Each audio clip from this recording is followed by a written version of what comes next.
To Mondays with Marthie. Today I want to talk about one thing, but it's three aspects. I'm talking about fishing. And the first thing is the fish, the fishing rod, and fishing evolved.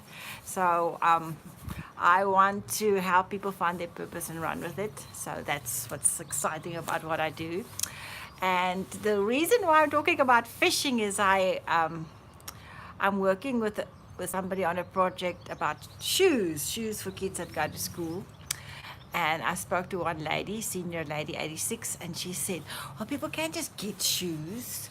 They have to work for it, you know? They have to do something for it. And then you can't just, just don't just hand out fish. You have to teach them how to fish.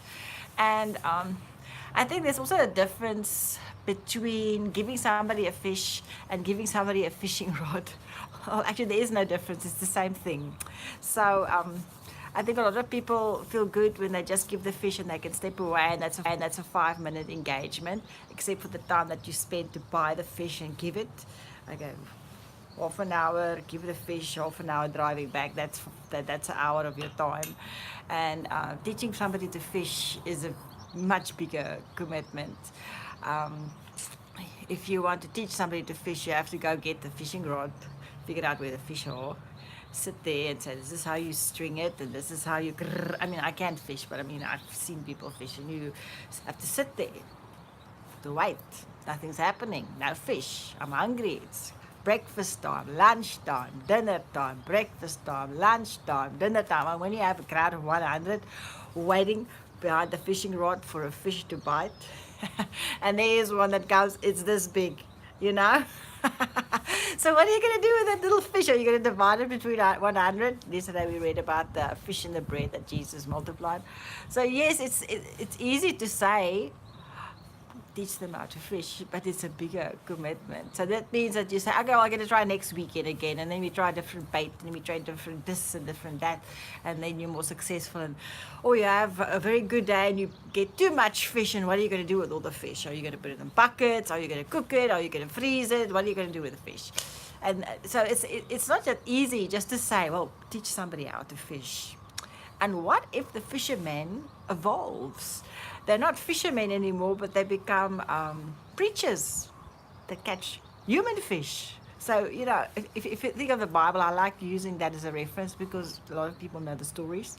So now the fishing has evolved, Doesn't look like what you thought it would look like. They're eating, but the trading is going on, not in fish, but in dialogue.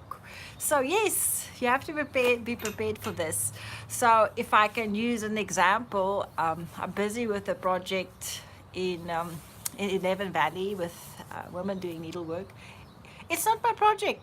No, it's not. I just have keep an eye, and I have a heart for it. Because I know Chrisaline, she's been involved with it. She asked me once to take part in a concert, be the MC, and I was the MC, and I was so impressed. She put on a 3-hour concert, and I thought, wow, this is amazing. I've done concerts like this before, but this was just another level. And then I started becoming aware of what their needs are, and they're women on farms. And if you know the stats and the statistics, women on farms are very poor. They're like homeless with roofs over their heads because they don't have work and no possibility of getting work. So now you have to work with what they have. You're going to give them a fish and a fishing rod. Okay, so first time you give them a fish and you realize, oh goodness, they need more than just fish. They need fishing rods. So for them, they needed opportunities to start creating a business. So the headmaster told me about 20 sewing machines he has in the school that's just collecting dust, and I thought, well, that's great. And then when I had time after the word fairs, I started all the time I was telling Chrisaline, this is what I see, and giving her headroom to grow into it. So she started fixing one sewing machine, and then Mr. Newman figured out a classroom that they could use just for needlework. So I'm trying to go there once a month, and sometimes more.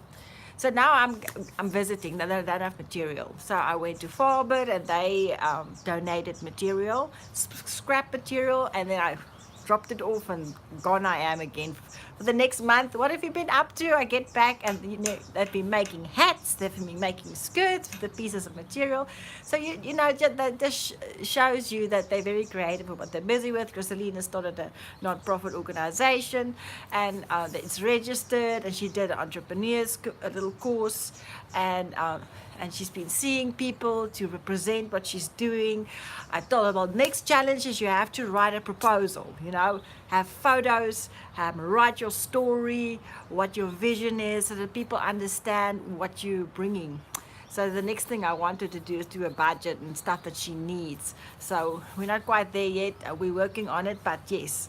So then I got Nelda involved, and she's busy with making sure that there's quality control. They're making sanitary pads and stitching, and the sewing machines are hand machines. They work like this. So when you go around the corner with stitching the pads, it's I don't mind the quality. And Nelda said, no, it's not right. It has to be better. So I realized, well, if I use the sewing machine, fishing rod, you have to stabilize the machine because it moves around on the table that they're using. And then you have to do this while managing the material. Now you can see that this is, it's one of those, that thing you do. So it's quite a challenge. So I did some research. I went to the university at the engineering department. Don't go there, you'll get lost. But yes, they basically lock you in. When you're in, you're in. And then I found the professor, and I told him we need to motorize this. And then one of my fans said he actually seen how you can motorize it. But in this process, the professor found out that you can actually have it done. So I ended up going back to Devon Valley and say, this is possible. It's going to cost 300 Rand. There you go. Nothing happens. Because you must realize that these women do not have transport. They live on farms. And they don't even know where to go if they're going. So their version of doing something is going to town to the shop that they know sells a couple of needlework stuff to see if they can help them. And it's not the right place to go. Wrong door to knock on. So a couple of weeks ago, I actually said, everybody get in. Bring the sewing machines. One is broken, one has to be motorized. And we went to Somerset West, and we had the machines fixed and serviced. And the one fitted with the engine or whatever. It's made mechanical now, so it works with electricity and a pedal. And you can go forward, not backwards. But this is brilliant. It's $1,000 later and 500 Rand to service the other machine that doesn't have a bobbin fitting. Lots of detail. But the problem is, if you're fishing, the rod breaks, or the fishing line gets strangled. There's stuff that happens. You can't just drop the fishing rod and walk away and think that's solving the problem. And another thing is, like, just threading the needle was a problem, so I had to go get gadgets for them to help me with it. Just unraveling wrong stitching, they did it with a little blade, made me totally nervous. Please don't use a blade, it's dangerous, gevaarlijk. So stuff like that is, because it will take them an hour to unravel the wrong stitching, where it could have been 5 minutes with the right tool. And that's what I'm saying about yes, you can give somebody a fish, yes, or you can just give them a fishing rod, and that's not solving the problem. So you have to take that into consideration. It takes more time. Now I'm driving back and forth. Let's say every 2 weeks I spend 4 hours driving there, driving back 3 hours, or maybe 2 hours. So now in my year, I would spend maybe 40 hours there supporting this project to make sure that they find their wings and learn the lessons and realize how they can do it better, and then find their own vision, and they become people around the table, problem solving and realizing what they want to do. And then you must always also realize when that happens that they might change their mind about, I don't want to be doing needlework. Actually, I want to be speaking in public, or I want to do an after-school care project. So whatever it is, you must understand that even when you start one thing, it evolves into something else, and that there must be room for that. But if you teach somebody the principles of struggling and getting up 50 times after they've been unsuccessful but learning a lot, that's a big thing, then you realize it's a journey, and that will teach them how to apply it when they've evolved. To say, yes, I'm going to fail 100 times, and the 101st time it's going to be successful. So that's what I'm busy with.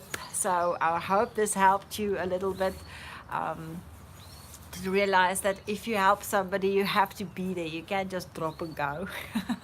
So this is about fishing, the fishing rod, and fishing that evolves. And I really hope that you find your purpose and run with it as well. And please subscribe to my channel and leave comments below. I will in the future tell you more about the school shoes project, because it's actually an elephant and water bottle story, and it's very interesting. So goodbye, have a nice Monday.